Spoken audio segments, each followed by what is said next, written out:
So Halloween 2 is the direct sequel to the 1978 classic. John Carpenter and Deborah Hill returned to write this one, but the directing duties are passed over to Rick Rosenthal. Jamie Lee Curtis and Donald Pleasance both returned to this sequel to reprise their roles from the original movie. And where the original had Michael stalking babysitters in a suburban neighborhood, the sequel brings him to a hospital, and now he's moved his way up to nurses. Stylistically, this sequel probably has the most in common with the original movie. However, where the first one was very minimalistic in its gore, and they utilized Michael Myers very well, and he had almost a supernatural presence to him, this movie kind of pushes it more into a typical slasher genre. He's a lot more brutal, the kills are a lot gorier, he's more of a zombie in this one than he really is a supernatural presence. This movie picks up right where the original ended, with Sam Loomis shooting Michael Myers, falls off the canopy, and then he's nowhere to be found. So now Laurie Strode, the survivor from the original movie, is carried to the hospital to tend to her wounds. Sam Loomis is still looking for Michael Myers, and Michael Myers is once again on a killing spree pursuing Laurie Strode. This is one of the few Halloween sequels that I actually have seen numerous times before. I remember renting this movie after I saw the original back when I was a kid,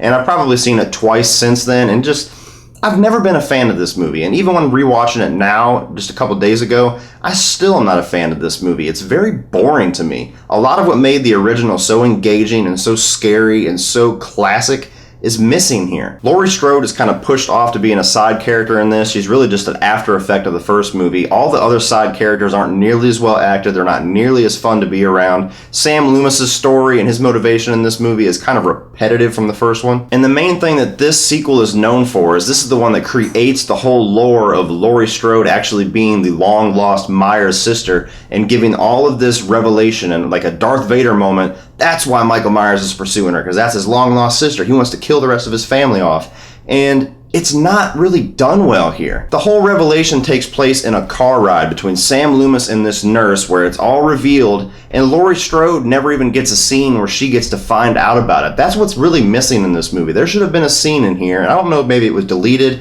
or if it was never intended to have a third movie so they just didn't really care about it, but there should be a scene where Sam Loomis has to reveal to Laurie Strode that you are the long-lost Myers sister, and this is why he is coming for you. This is your brother. And this is a scene that has always been missing from this franchise. You can tell when they were writing this movie that they were really caught off guard and had no intentions of carrying on the story of these characters past the original film, so they had to kind of insert something in there to give meaning to their bringing back all these people. But I've never been a fan of this whole Laurie Strode family twist and Michael Myers pursuing his sister. I think it's much scarier and it's much more meaningful when he's just a presence in that first movie. When you give him meaning and you give him some kind of a human motivation, it just takes away from the scare factor for me. The best way I can describe this sequel is this is a sequel that you watch and you can get through it, but it just makes you want to watch the original. So to wrap all this up, guys, Halloween 2 is a decent sequel. It's definitely better than some of the later sequels that I'll be talking about here in a few days, but all the mute performances in this, the choices that they take in the story, the over-reliance on gore and violence just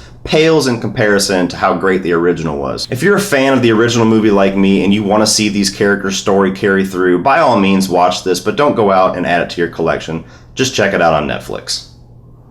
So what do you guys think of Halloween 2? Do you like it as much as the original? Do you think that the over-reliance on gore and the bad performances and the whole family twist carries this down, or are you a fan of all that? Put it in the comment section below and let's talk about it.